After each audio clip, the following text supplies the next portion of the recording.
An unbelievable squatter case in Pinellas County. A woman took pity on a friend who was being evicted, but now she's the one who's forced to find a new place to live. Tonight, I-Team investigator Adam Walser shows us how this good deed went bad.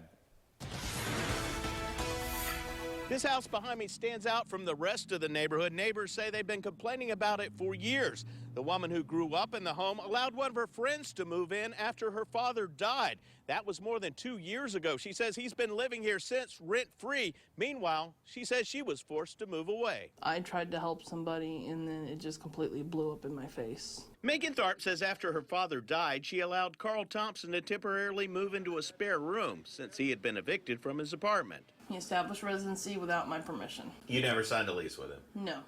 Never told him he could stay there permanently? No. Tharp said Thompson soon overtook her childhood home and inviting strangers to move in, including James Edwin Lee, a homeless man with a long criminal history. He goes out, talks to the kid, and he says, well, we're going to bring him home with us. And I'm like, you're going to bring him, what, home to the house? He's like, yeah, just for one night. That was in 2013. Lee is still there. Since then, records show cops have been to the house 15 times. There's been gunshots fired over here. Police also came out because of a fight between Thompson and his ex-boyfriend. That boyfriend went to the neighbor's house. And I look outside, turn the light on, there's a kid out there on crutches, and he was screaming that he needed help. Tharp was so stressed she had to go rent an apartment.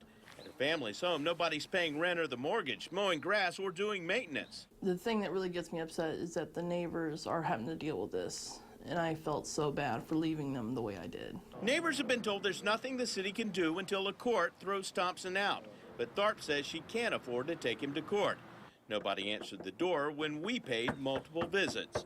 Thompson said in an email that because the home is in foreclosure, quote, neither Megan nor any member of her family has any legal say on who lives in the house. Thompson says he plans to hire a landscaping crew to clean up all this mess. He also says he hopes to eventually buy the house from the bank. Meanwhile, the former owner says she's seeking legal counsel to get him out of the home for good.